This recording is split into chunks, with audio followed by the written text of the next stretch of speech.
নবদ্বীপবাসী চৈতন্যভূমি শ্রীধাম নবদ্বীপবাসীর সকলকে আমার প্রণাম। আমি আনএক্সপেক্টেড ফল পেয়েছি, যা আমি ভেবেছি তার থেকে অনেক বেশি মানুষ দুহাত ভরে সমর্থন করেছেন এবং যেগুলি দুর্গ বলে পরিচিত ছিল তৃণমূল কংগ্রেসের, আমি যখন দেখছি সেই ইয়েগুলোর রাউন্ডে সেই সব বুথের নাম্বার আসছে, যেমন ধরুন 3 নম্বর বুথ, 3 নম্বর ওয়ার্ড, সেখানে বোধহয় 50-60 বছর ধরে সেখানে প্রথমে কংগ্রেস, তারপরে তৃণমূল রয়েছে। আমাদের বামফ্রন্ট জমানাতেও সেটার বদল ঘটেনি।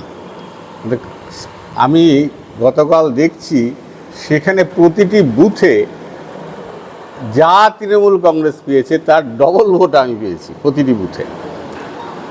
তো দুহাত ভরে মানুষ আমাকে সমর্থন করেছেন, এর জন্য তাদের প্রণাম। আমি বিধায়ক হয়েছি আপনাদের ভরসায়, আপনারা বিশ্বাস করেছেন আমাকে। কিন্তু আমি শুধু যারা আমাকে ভোট দিয়েছেন, আমি শুধু তাদের বিধায়ক নই, এখানে যারা ভোট দেননি আমাকে, অন্য অন্য পার্টির যারা কার্যকর্তা আছেন, আমি তাদেরও বিধায়ক।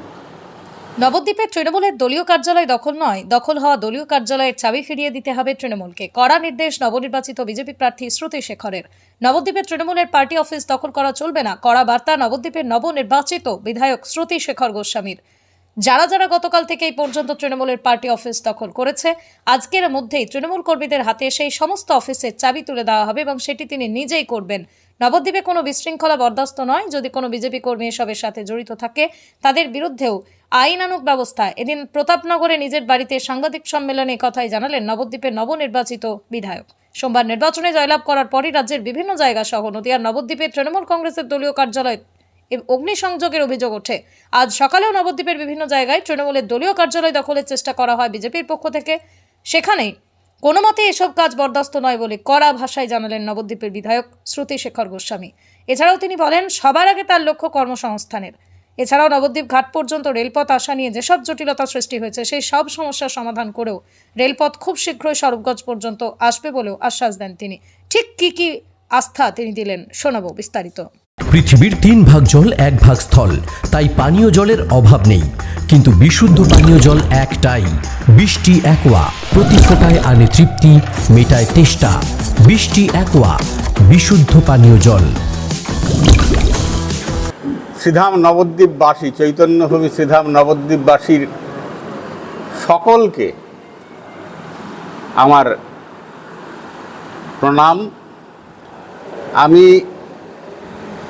আনএক্সপেক্টেড ফল পেয়েছি, যা আমি ভেবেছি তার থেকে অনেক বেশি মানুষ দুহাত ভরে সমর্থন করেছেন এবং যেগুলি দুর্গ বলে পরিচিত ছিল তৃণমূল কংগ্রেসের, আমি যখন দেখছি সেই ইয়েগুলোর রাউন্ডে সেই সব বুথের নাম্বার আসছে, যেমন ধরুন 3 নম্বর বুথ, 3 নম্বর ওয়ার্ড, সেখানে বোধহয় 50-60 বছর ধরে সেখানে প্রথমে কংগ্রেস, তারপরে তৃণমূল রয়েছে। আমাদের বামফ্রন্ট জমানাতেও সেটার বদল ঘটেনি। আমি গতকাল দেখছি সেখানে প্রতিটি বুথে যা তৃণমূল কংগ্রেস পেয়েছে তার ডবল ভোট আমি পেয়েছি প্রতিটি বুথে। তো দুহাত ভরে মানুষ আমাকে সমর্থন করেছেন, এর জন্য তাদের প্রণাম। আমি বিধায়ক হয়েছি আপনাদের ভরসায়, আপনারা বিশ্বাস করেছেন আমাকে। কিন্তু আমি শুধু যারা আমাকে ভোট দিয়েছেন, আমি শুধু তাদের বিধায়ক নই, এখানে যারা ভোট দেননি আমাকে, অন্য অন্য পার্টির যারা কার্যকর্তা আছেন, আমি তাদেরও বিধায়ক। তাই কোনো রকম এখানে দ্বিচারিতা হবে না, যারা নিশ্চিন্ত থাকবেন। এখানে শুধু আমার সংগঠনের লোকেরাই সুবিধা পাবে, অন্য দলের সংগঠনের লোকেরা সুবিধা পাবে না, বা আমাদের সংগঠনের লোকেদের সমস্যা হলে আমি দেখব, অন্য রাজনৈতিক দলের সমস্যা হলে আমি দেখব না, এটা একদম ভাববেন না। আমি একটা হোয়াটসঅ্যাপ নাম্বার দেব। সব সময় হয়তো আমার পক্ষে ফোন ধরা সম্ভব হবে না, কিন্তু আমি একটা হোয়াটসঅ্যাপ নাম্বার দেব। আপনারা যার যা সমস্যা, আপনি যে পার্টির হন, আর আমার দলের সে যদি আমার একদম খুব ঘনিষ্ঠ হয়, সেও যদি কোনো অন্যায় করে, আপনারা হোয়াটসঅ্যাপে বিস্তারিত লিখে পাঠাবেন। আমি আমার সময় পেলেই আমি হোয়াটসঅ্যাপ দেখি, তা আমি দেখে আপনার কথার সত্যতা যাচাই করে আপনি ন্যায় বিচার পাবেন, এই অঙ্গীকার আমি করছি। আর আমি যা প্রতিশ্রুতি, আমার তো দায়িত্ব, ভোটে জেতার জন্য 1.5 মাস পরিশ্রম করতে হয়, কিন্তু প্রতিশ্রুতি রাখার জন্য তো আমাকে 5 বছরই ওই ভোটে যেরকম পরিশ্রম করেছি সেরকম পরিশ্রমই করতে হবে। তো তার জন্য আমি মানসিকভাবে প্রস্তুত, শুধু একটু বুঝে নিতে হবে। আমি তো রাজনৈতিক ক্ষেত্রে ছিলাম না, সেই জায়গা থেকে আমাকে একটু বুঝে নিতে একটু সময় দিতে হবে, কিন্তু মানুষের সেবা করার জন্য আমার আন্তরিকতার কোনো অভাব হবে না, এই নিশ্চয়তা আপনাদের দিচ্ছি। আর সমস্ত রাজনৈতিক দলের কথা বলছি, আপনারা কোনোভাবে নিজেদেরকে যে আমরা দূরে, উনার থেকে আমরা দূরে, বা বিজেপি পার্টি থেকে আমরা দূরে, বিজেপি নেতৃত্ব থেকে আমরা দূরে, এটা ভাববেন না। আপনাদের কোনো সমস্যায় আপনারা আপনাদের রাজনীতি করুন। আপনাদের রাজনীতি করতে গিয়েও যদি আমাদের তরফ থেকে, এত মানুষ তো রয়েছেন, আমাদের সংগঠন আরও বৃদ্ধি পাবে এখন ক্ষমতায় আসার ফলে। যারা প্রকাশ্যে আসতে পারেননি, আতঙ্কে ভীত ছিলেন, তারা এখন আর ভীত নন। জয় শ্রীরাম বলতে তাদের আর বাধছে না, এখন তারা উচ্ছ্বাসের সঙ্গে জয় শ্রীরাম বলছেন। তো তারাও কোনো সমস্যায় পড়লে আপনারা নির্দ্বিধায় আমাকে জানাবেন। আপনি স্বাধীনভাবে আপনাদের রাজনীতি করুন। আমাদের সংগঠন থেকে আপনাদের কোনো সমস্যা করা হবে না। শুধু একটু অনুরোধ, সবার কাছেই অনুরোধ, সে আমার দলের কার্যকর্তাই হোক আর অন্যান্য দলের কার্যকর্তাই হোক, আপনারা কোনো বিশৃঙ্খলা সৃষ্টি করবেন না, মানুষের ওপর কোনো অত্যাচার করবেন না, কোনো তোলাবাজি, কোনো কিছু যেন না হয়। আমি কিন্তু গতকাল 8:30 পর্যন্ত আমার কাছে মোবাইল ছিল না, সারাদিন তো ওখানে মোবাইল থাকতে দেয় না। সার্টিফিকেট আমি 8:30টায় পাওয়ার পরে মোবাইল যখন নিলাম, তো তখন থেকে কিছু কিছু অভিযোগ আমার কাছে এসছে। তো সেইগুলি কিছু আবার রাতারাতি তৃণমূল বিজেপি হয়ে গেছে, আবির টাবির মেখে রাতারাতি বিজেপি হয়ে গেছে। তারা তখন নিজেদের ব্যক্তিগত শত্রুতা বা তাদের যে গোষ্ঠীদ্বন্দ্ব ছিল, সেই গোষ্ঠীদ্বন্দ্বগুলোর কাজে লাগিয়ে তাদের উপর অত্যাচার শুরু করেছে। কালকে রাত্রে হয়েছে, কিছু কিছু বিচ্ছিন্ন বিক্ষিপ্ত ঘটনা ঘটেছে। তা আমি আইসিকে, আমি শোনার পরেই আইসি এবং এসপিকে আমি অনুরোধ করেছি, কিছু কিছু লোকের নামও দিয়েছি আমি তাদেরকে, যে একদম সে যে দলের হোক, আপনি কোনো বিচার করবেন না, নিরপেক্ষভাবে যেটা মনে করবেন অন্যায় যদি হয় আপনি তাদেরকে অ্যারেস্ট করুন। এটা আপনাদের মাধ্যমে আমি সবাইকে, সব দলের কার্যকর্তাদের বার্তা দিতে চাই, তিনি যেই হন। তো এটুকুই। আর সবার শেষে মহাপ্রভুর চরণে প্রণাম জানিয়ে, মহাপ্রভু আমাকে পাঠিয়েছেন, আপনাদের আগেই বলেছি, কাজে আমার কোনো টেনশন ছিল না যে আমি জিতবো কি জিতবো না, আমার কোনো টেনশন ছিল না। সকালের দিকে কালকে একটু একটু হচ্ছিল, সকালের দিকে তো যা তো অভ্যাস নাই। তো তারপরে ওই দুটো রাউন্ড তো আমি পিছিয়েছিলাম, তারপরে আমাকে আর পেছনের দিকে তাকাতে হয় নাই। তো যাই হোক, মহাপ্রভুর ভক্তরা আমাকে দুহাত ভরে আশীর্বাদ করেছেন, নবদ্বীপ মায়াপুরের ভক্তরা দুহাত ধরে আশীর্বাদ করেছেন। কালকে আমি যখন রেজাল্ট দেখছি আর কি, একমাত্র 2-3টি সংখ্যালঘু অধ্যুষিত যারা ধর্মের ভিত্তিতে ভোট দেন, কোনো উন্নয়নের ভিত্তিতে নয়, সেই 2-3টি জায়গা থেকে আমি খুব কম ভোট পেয়েছি। তাছাড়া বাকিরা অনেক সংখ্যালঘু এলাকা থেকে আমাকে কিন্তু ব্যাপকভাবে ভোট দিয়েছে। তো এটা আমি মনে রাখব। আমি সেখানে কোনো ওই সৎ ভাই বা সৎ ছেলের মতো আচরণ করব না, এটা আমার অঙ্গীকার। বরঞ্চ সেখানে আমার প্রমাণ দিতে হবে যে আমি সত্যিই তাদের সঙ্গে সৎ ভাইয়ের মতো আচরণ করব না। এই যে কথাটা বলছি, এটার প্রমাণ আমাকে তাদের কাছে তো রাখতে হবে। তাই তাদেরকে হয়তো একটু বেশি আমাকে নজর দিতে হবে। তো এইটুকুই আমার কথা ছিল। কি কি পরিকল্পনা রয়েছে স্যার? পরিকল্পনা বলতে এখন তো হেরিটেজ সিটি তৈরি করা যদি যায় তাহলে প্রচুর, আমার মূল বিষয় হচ্ছে কর্মসংস্থান, তার সঙ্গে চৈতন্য মহাপ্রভুকে দিয়েই আমরা এখানে একটা কেন্দ্র করেই বিরাট কর্মসংস্থানের সুযোগ সৃষ্টি করতে পারি। তো কর্মসংস্থানটা আমরা ওই আমাদের এখানে হেরিটেজের সঙ্গে মিলিয়ে দিয়ে, বা তাছাড়াও গ্রামাঞ্চলে আমাদের অনেক জায়গা রয়েছে, বিশাল বিশাল সম্ভব নয়, বড় বড় কলকারখানা এখানে সম্ভব নয়, নবদ্বীপে সেই জায়গা নাই। হ্যাঁ, কিন্তু ছোট ছোট কলকারখানা এখানে করা সম্ভব, বা অনেক অনেক প্রজেক্ট নেওয়া সম্ভব, সেই সুযোগ আছে। তো সেইগুলি আমি এই 9 তারিখে, কত তারিখে দেখি, এখনই মিটিংয়ে হবে, কয় তারিখে আপনার মিটিংটা হলে আমরা সামনের ইয়েটা জানতে পারবো। তো ওই কলকাতায় বোর্ড গঠনের পরেই, আমাদের পার্টির রাজ্যে বোর্ড গঠনের পরেই কিন্তু আমি গ্রামে গ্রামে যাওয়া শুরু করব, এবং কোথায় কি সম্ভাবনা আছে এটা দেখে আমি পরিকল্পনা করতে শুরু করব। নবদ্বীপ শহর মায়াপুরকে কিভাবে সাজানোর পরিকল্পনা? হেরিটেজ, এবার এটা তো নিয়ে আমাকে পরিকল্পনাটা, আমাদের যে অধ্যাপকদের অশ্রদ্ধা করা, ছাত্র আর শিক্ষকদের সম্পর্ক যে জায়গায় আজকে দাঁড়িয়েছে, এটা ঠিক নয়। আমি সময় পেলে ধীরে ধীরে যাব, আমি অধ্যাপকদের প্রণাম করে আসব, এবং এই যে সম্মানের ব্যাপারটা হারিয়ে গেছে আজকে, এখনও আমরা শিক্ষকদের রাস্তায় হলে আমি আমার গাড়ি থেকে নেমে প্রণাম করি। তো সেইটা যেন আবার ফিরে আসে, সেই জায়গা সুস্থ রাজনৈতিক প্রতিযোগিতা হোক, তাতে কোনো সমস্যা নাই। প্রথম অগ্রাধিকার এক কথা, হ্যাঁ, প্রথম অগ্রাধিকার এক কথা, কর্মসংস্থান। দ্বিতীয় এই আমাদের মহাপ্রভুকে তুলে ধরা সারা পৃথিবীর কাছে, যাতে এখানেই আসবে মানুষ, লক্ষ লক্ষ কোটি কোটি মানুষজন এখানের প্রতি আকৃষ্ট হয়, এতেই নবদ্বীপের অর্থনীতি একটা উন্নতি ঘটবে। তবে অমিত শাহ যেরকম বলেছিলেন যে রাজ্যে ক্ষমতায় আসলে দুষ্কৃতী যারা থাকবে তাদের উল্টো করে ঝুলিয়ে সোজা করা হবে, নবদ্বীপের ক্ষেত্রেও কি তাই? শুরু হয়ে গেছে।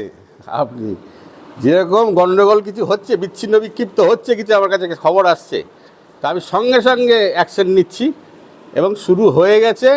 কালকেই এক এক জায়গায় 40 জন CRPF পাঠিয়েছি আমি, গিয়ে একদম নতুন। আজকে তারা ক্ষমা চাইবে, রাস্তায় দাঁড়িয়ে কান ধরে উঠবোস করে ক্ষমা চাইবে আজকে তারা। তো সেটা শুরু হয়ে গেছে অলরেডি। হ্যাঁ, কাজে ওই নিয়ে ভাববেন না, একদম পাল্টে দেবো, একটা আমার সময় দিন। সব পাল্টানোটা কি বুলডোজারের মাধ্যমেই হবে? যেখানে প্রয়োজন হবে বুলডোজার চলবে। পশ্চিমবঙ্গের রাস্তায় ড্রাইভারদের যে প্রবলেম, যে রাস্তায় ব্যারিকেড এবং পুলিশের তোলা, সেটা কি করা যাবে? হবে সব, দাঁড়ান, সমস্যা তো প্রচুর সমস্যা। আমি ধীরে ধীরে আমি একটা একটা করে ধরবো আর সলভ করব। হ্যাঁ, আর তার জন্য আমার ইনফ্রাস্ট্রাকচারও তৈরি করতে, আমি একা সব করতে পারবো না, আমার তো সেই রকম লোকও লাগবে যে যারাও আবার বিশ্বস্তভাবে কাজ করবে। হ্যাঁ, একজন মোস্তানকে দিলাম মোস্তান সামলানোর জন্য, তা দিলে তো হবে না যে মোস্তানদের তুমি এটা দমন করো, এটা হবে না।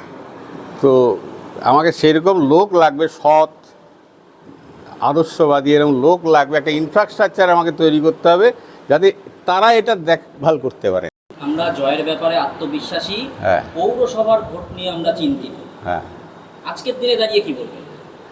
একদম আজকের দিনে দাঁড়িয়ে তো রাজ্যে বিজেপি বিপুল সংখ্যাগরিষ্ঠতা নিয়ে ক্ষমতায় এসছে, কাজেই যে ডবল ইঞ্জিন সরকার আমরা বলতাম, এটার আর কোনো সমস্যা রইল না।